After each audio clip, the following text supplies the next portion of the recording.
Malcolm X said black Democrats are chumps. Now, why would he say something like that? Good question. It's time to learn what is really going on. Today's Republican Party opposes big government. It's culturally conservative. Its demographic support is strongest among white voters, and it usually dominates elections in the South. The party's 2016 presidential nominee has been heavily criticized for inciting racial tensions.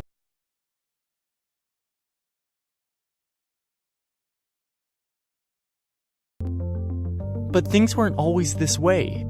Over the past 160 years or so, the party has undergone a remarkable transformation from the party of Abraham Lincoln to the party of Donald Trump. To understand how the GOP got this way, you have to go back to when it first came into existence in 1854. Yeah, anybody can become president here. Look at you saying, I raised my kid up real nice. One day they just might become president of the United States of America. We hear that a lot, don't we? Well, let's look at the 3 requirements. What are the 3 requirements to be president? Number 1, you must be a natural-born citizen.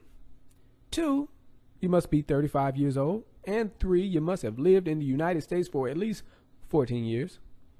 Now, with those generic requirements, tell me why all of the presidents except one, Martin Van Buren, are all direct descendants from King John of England, aka one of the most evil men in history.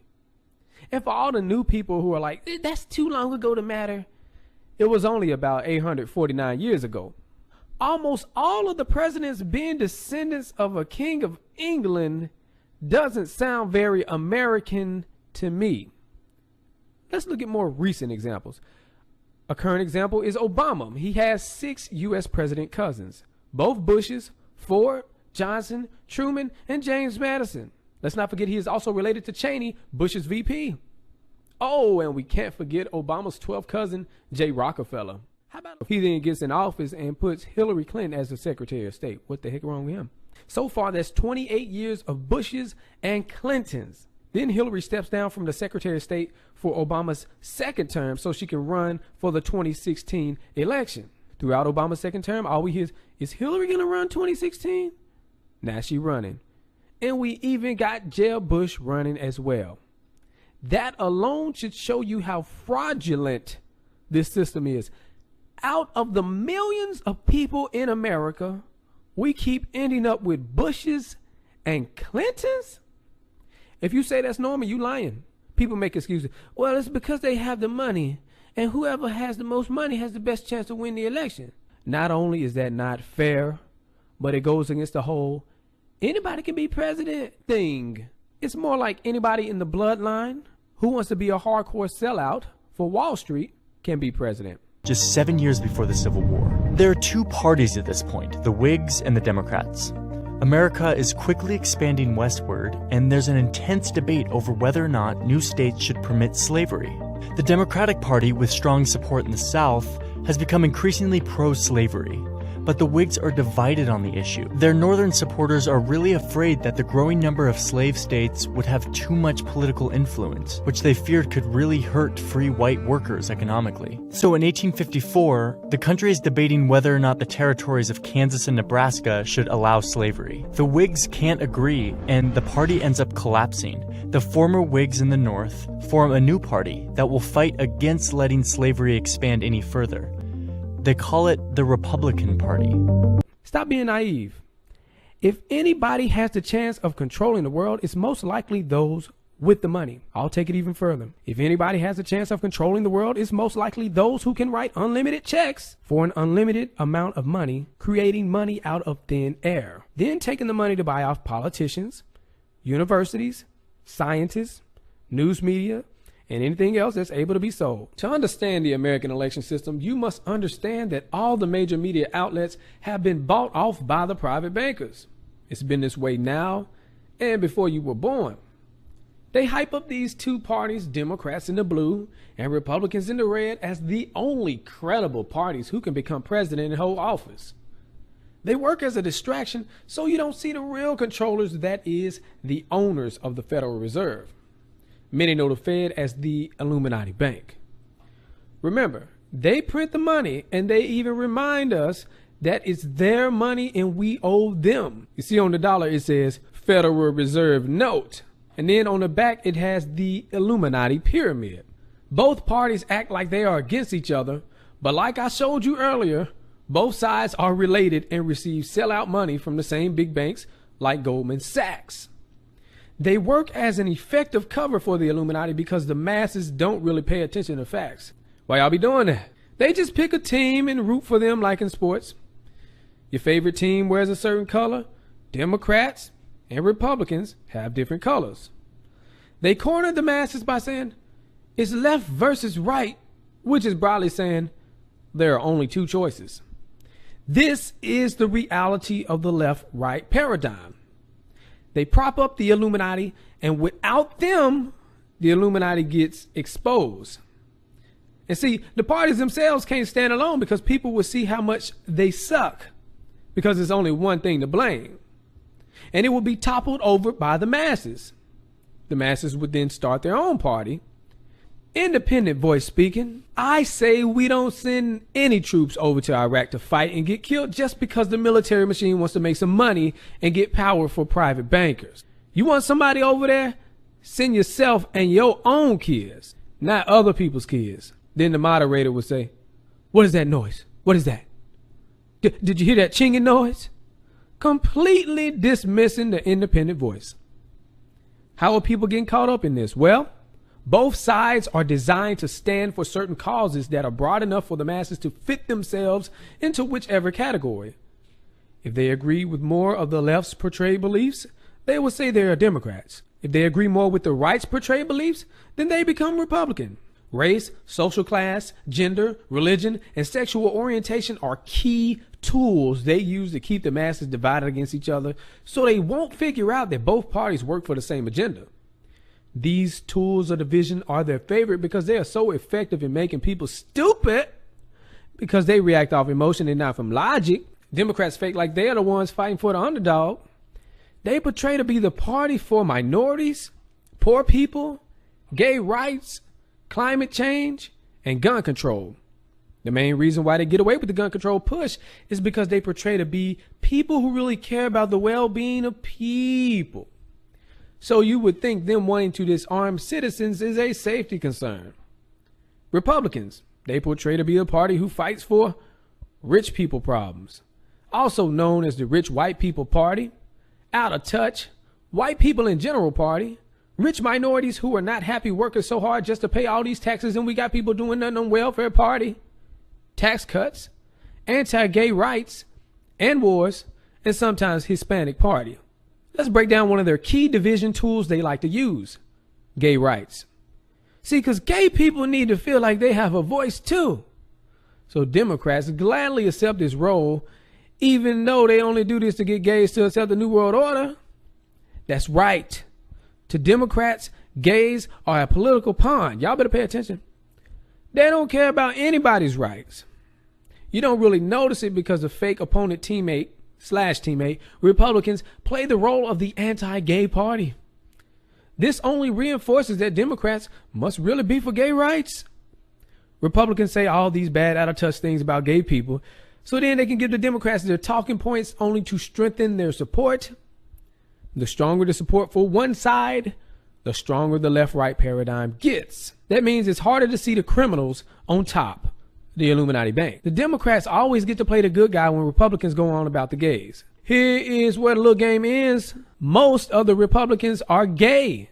That's right. They meet up every year at secret all-male Bohemian Grove parties. They make sure they invite all of the most influential people in the world. We talking about big business people, banking, politicians, actors, university, media heads, think tanks, Rockefeller family, U.S. presidents, future U.S. presidents, defense contractors. We even have big names going there like George Bush and George Bush Sr., Jeb Bush, Newt Gingrich, Jimmy Carter, Walter Cronkite, Bing Crosby, Clint Eastwood, even Al Gore, a Democrat. And that's funny because there's a video of Bill Clinton saying, oh, only Republicans go to Bohemian Grove, playing dumb. We got Danny Glover, Richard Nixon, And he said it was the gayest thing he ever seen. By the way, you can look that up. Colin Powell, Ronald Reagan, Donald Rumsfeld, and Arnold Schwarzenegger, just to name a few. What are they doing here besides planning out the world's next decade? That includes future presidents. Well, they order gay male escorts. And there's only one reason why I can see why gay male escorts could be coming to an all-male retreat. And it ain't playing basketball. Besides, I don't think David Rockefeller can dribble a basketball 2 times. So you telling me Danny Glover is gay? Well, he is at a gay party. Look at him kissing this guy. Why Glover goes there, I don't know. You should ask him. But what is the point? The anti-gay stance by Republicans is a fraud since they are gay, and their fake stance is only used to give credibility to their two-party teammate, the Democrats. The Democrats took over the gay vote deceptively through the CIA-created counterculture of the 1960s. Time to break the Democrats' favorite card. No, don't do it. Don't do that. No. Too late. I'm about to do it. No, please. Please don't do it. I'm doing it, Joker. That's why both parties lean on each other to block the other parties out. They act as the official opposition to each other. Look at that crap. The news also works to legitimize that in the eyes of the masses. They don't allow any third parties or independents in the debates or general election coverage because it would expose the corrupt two parties. By 1860, the Republican Party has become increasingly powerful in the North, enough so that a little-known Republican named Abraham Lincoln wins the presidency. Even though Lincoln promises he won't interfere with slavery in states that already have it, he and his party are still too anti-slavery for the South to tolerate. So 11 southern states secede from the Union, forming the Confederate States of America. The northern states decide to fight to keep the Union together, and the Civil War ensues. The result is a Northern victory and the abolition of slavery nationwide. After the war, Republicans begin fighting to ensure that recently freed slaves in the South have their rights. A year after Lincoln's assassination, the party passes the Civil Rights Act of 1866. They fight to make sure that black men have the same right to vote with new laws and constitutional amendments. But something had happened during the Civil War that began changing the young Republican Party. Government spending during the war made many northern businessmen really rich. Gradually, these wealthy financiers and industrialists start taking more and more of a leadership role in the Republican Party. They want to hold on to power, and they don't think that fighting for black rights in a mostly white country is the best way to do that. Meanwhile, the South is resisting these new racial reforms, often violently. And most white Republican voters and leaders now feel that they've done enough for black citizens in the South, and it's time to emphasize other issues. So in 1870, the party basically gives up on reforming the South.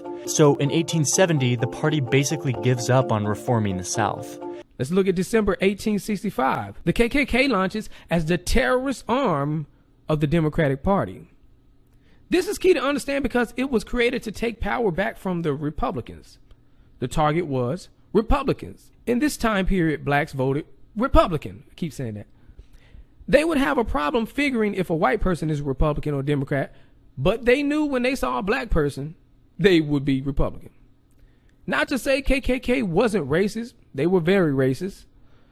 But blacks were targeted by them because they were Republicans. If they were Democrats, we wouldn't have had this.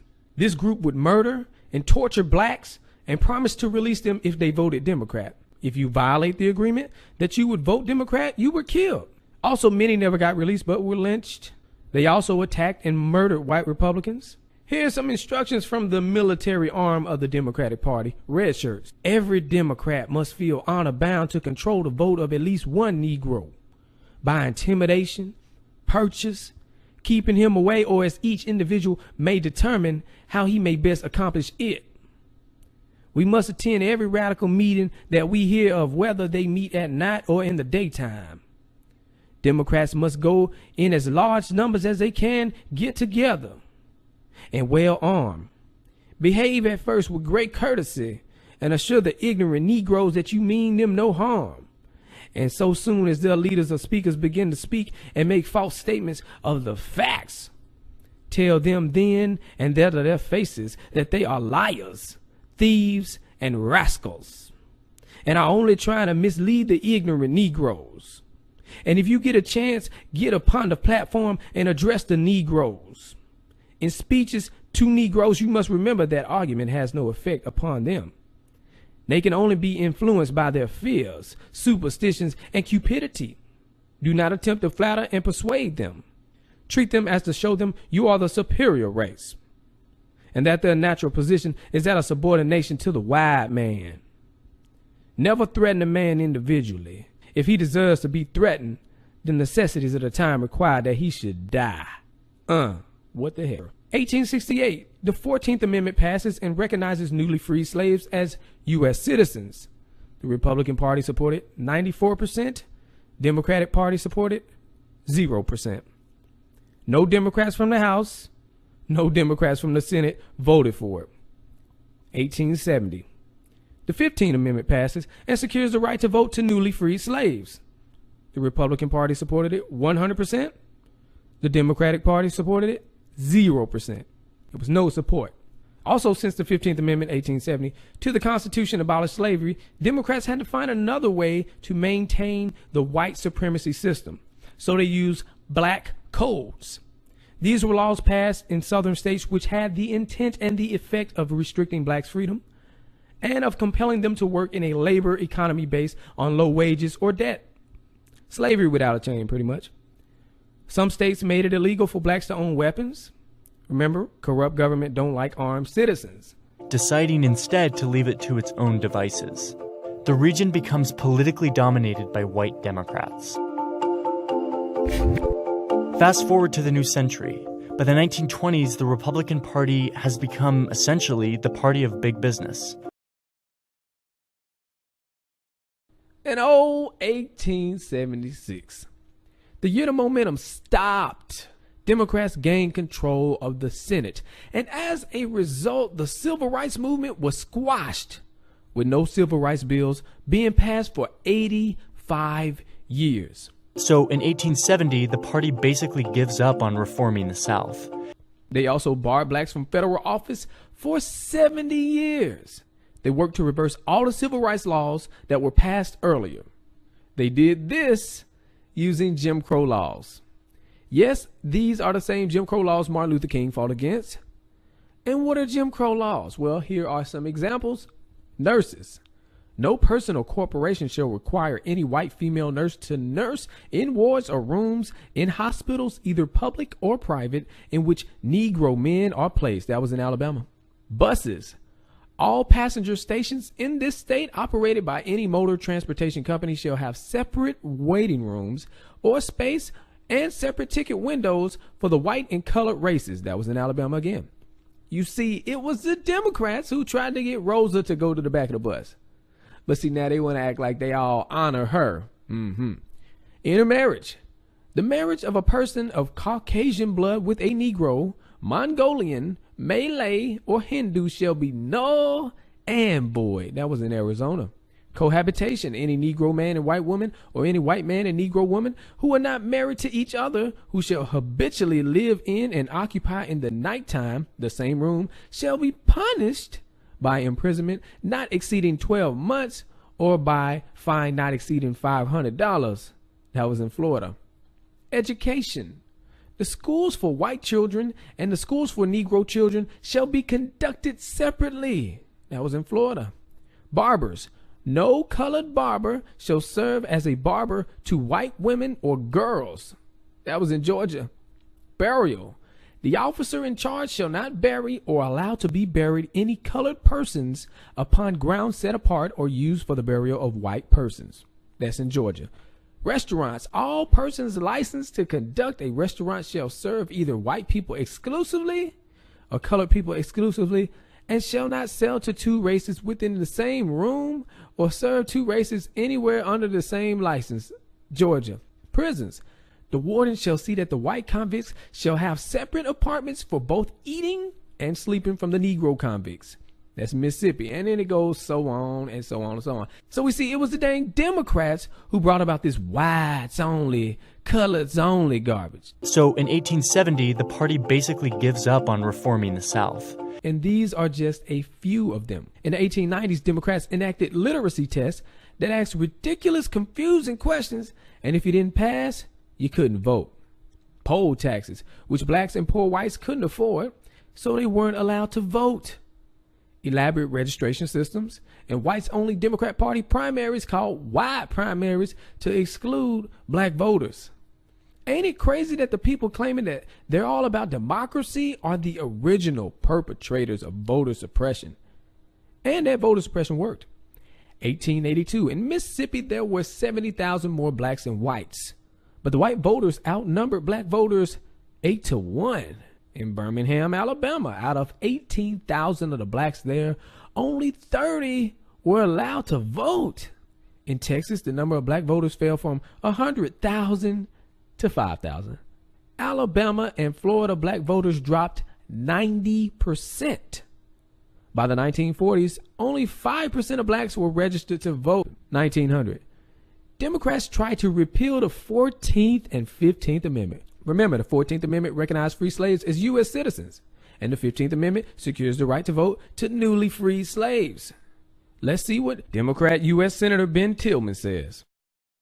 We made up our minds that the 14th and 15th Amendment to the Constitution were themselves null and void, that the Civil Rights Act of Congress were null and void, that those required by such laws were null and void. This works out quite well for them as the economy is booming, but not so well when the economy crashes in 1929 and the Great Depression begins. Franklin D. Roosevelt and other Democrats are swept into power and begin dramatically expanding the size and role of the federal government in an attempt to fight the Depression and better provide for Americans. They chopped down the number of black Republican voters through the intimidation of the KKK, saying, "Vote Democrat or die." Then brought in the literacy test, poll taxes, and other regulations to drastically reduce the amount of eligible black voters. Republicans opposed this rapid expansion, defining themselves as opposition to big government, an identity that the party still holds today.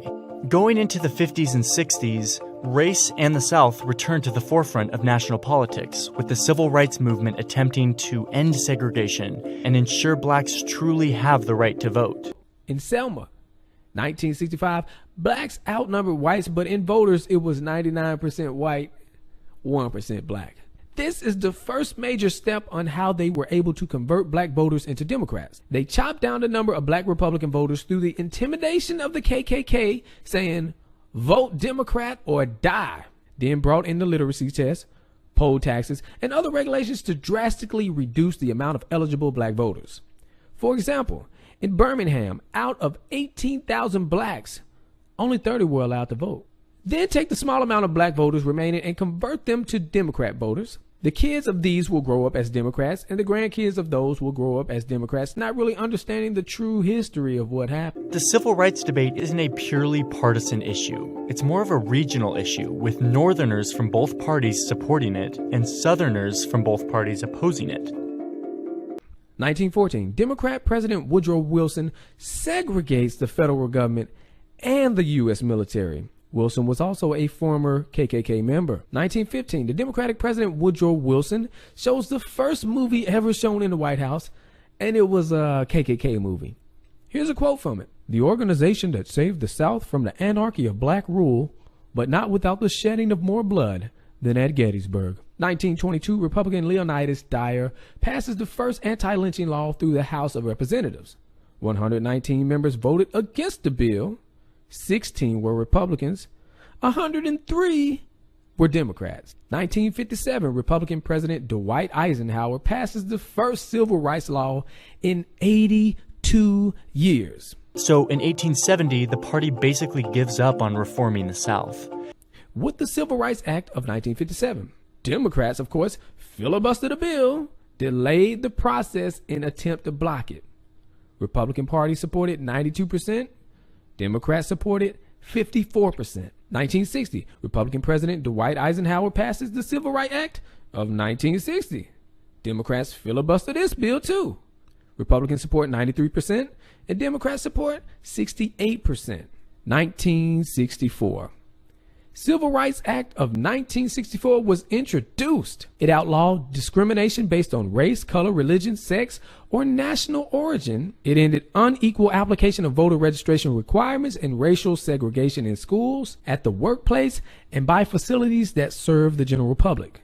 It was presented to Senate and was opposed and filibustered by Democratic Senator Robert Byrd, who also was a former KKK member. It passed thanks to Republican Minority Leader Everett M. Dirksen, who also wrote the language of the bill. Everett also voted for the anti-poll tax and anti-lynching measures. That same act was signed into law by Democrat President Lyndon B. Johnson. Now, Lyndon B. Johnson was the vice president to John F. Kennedy. And as we remember, John F. Kennedy was killed by the government, so Lyndon became president. Lyndon opposed every civil rights bill for 20 years straight. Here's a quote from him. I have voted against the so-called poll tax repeal bill. I have voted against the so-called anti-lynching bill. So why would this man sign into law the Civil Rights Act of 1964? Well, let's look at his quotes. This will show you his mentality. These Negroes, they're getting pretty uppity these days, and that's a problem for us since they've got something now that they've never had before. The political pull to back up their uppityness. Now we've got to do something about this. We've got to give them a little something, just enough to quiet them down, not enough to make a difference.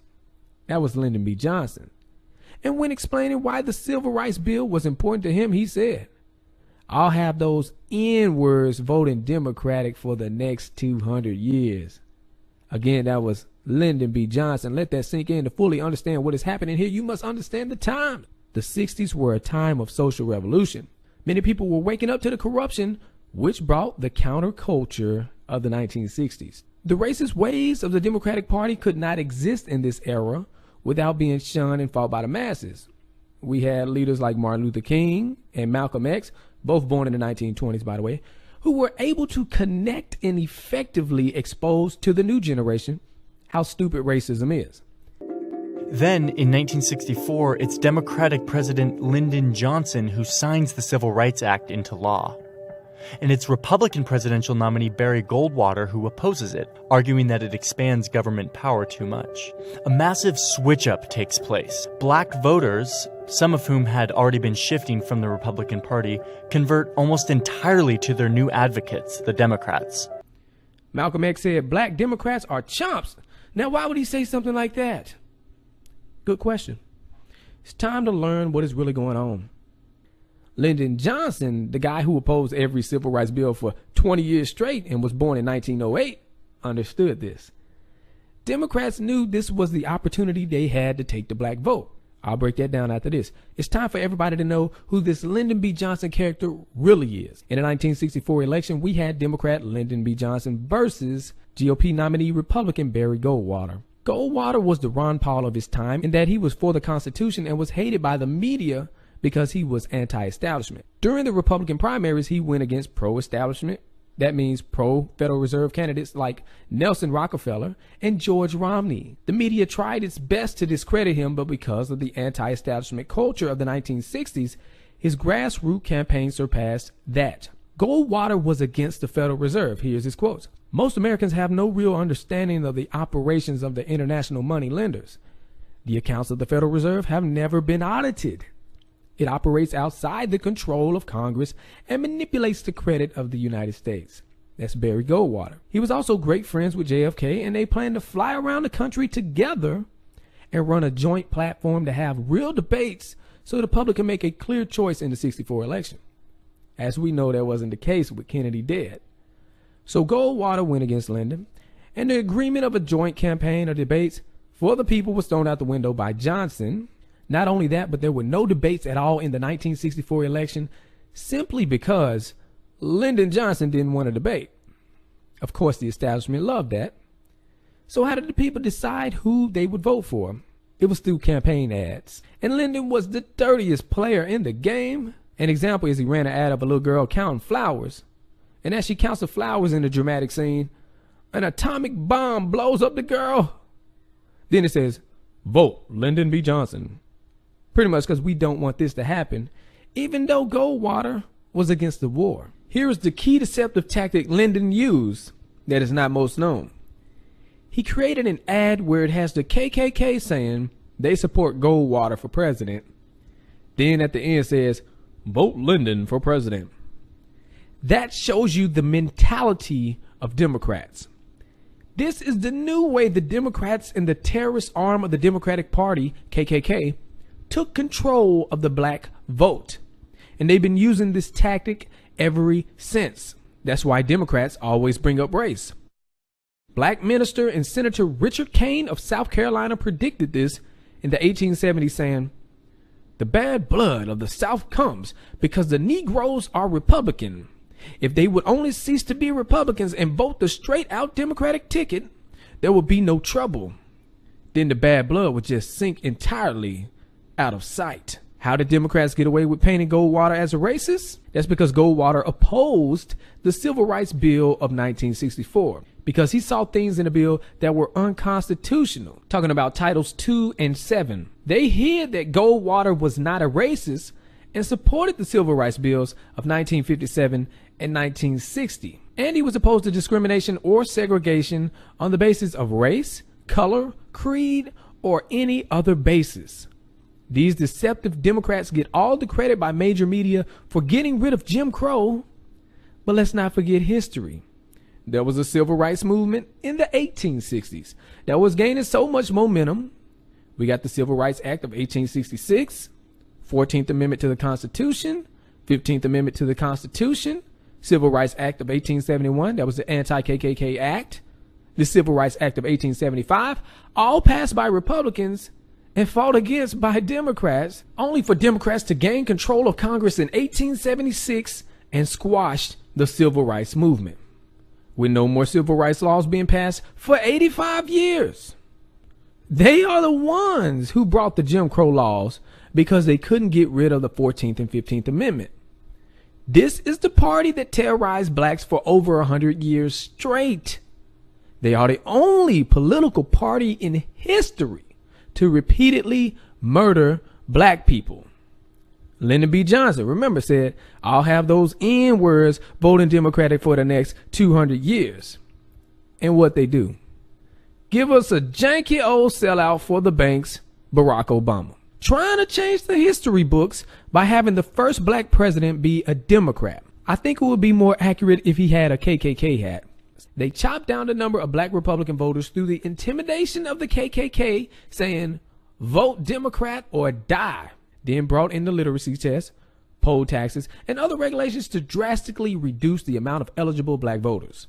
The white voters in the South, who had been staunch Democrats, start to really resent the big government interference here and in other matters like abortion rights and school prayer. Over the next 3 decades, whites in the South switch to the GOP, which makes the South an overwhelmingly Republican region. That's why both parties lean on each other to block the other parties out. They act as the official opposition to each other. Look at that crap. The news also works to legitimize that in the eyes of the masses. By the 1980s, the party begins to resemble the GOP we are familiar with today. Republicans elect Ronald Reagan, who promises to fight for business interests, lower taxes, and traditional family values. As the 21st century begins, America is going through a major demographic shift in the form of Hispanic immigration, both legal and illegal. Democrats and business elites tend to support reforming immigration laws so that the over 10 million unauthorized immigrants in the U.S. would get legal status. On the Republican side, tough on immigration policies and rhetoric became popular. But this ends up costing the Republicans when, in 2012, Mitt Romney loses his bid for the presidency. He gets blown out among Hispanic voters. Exit polls showed that 71% of them voted for Barack Obama. So the Republican Party starts to look more like a party for white voters in an increasingly non-white country. Given these demographic trends, Republican leaders worry that if they keep losing Hispanic voters by that much, they'll lose their chances of ever winning the presidency. So in 2013, some key Republicans in the Senate, including the rising star Marco Rubio, collaborate with Democrats on an immigration reform bill that would give unauthorized immigrants a path to legal status. But there's a huge backlash from the Republican Party's predominantly white base. which views the bill as amnesty for immigrants who broke the rules. This exacerbates the GOP voters' mistrust in their own party leaders, a mistrust that has already been growing for some time. And that makes the political landscape of 2015 fertile ground for a figure like Donald Trump, an outsider businessman who wants to build a wall on the border of Mexico. Trump isn't a traditional conservative, but he appealed to the resentment and the mistrust of party leaders that Republican primary voters had, as well as the strong opposition to growing immigration trends. And even though he was loathed by party leaders, he won enough support in the primaries to become the GOP nominee for president. So now the Republican Party is once again at a major crossroads as it tries to meet the political challenges of the 21st century. It's up to Republican voters and leaders to decide just what they want their party to be. And if you're smart, you won't accept it. Because people who would do something like this to you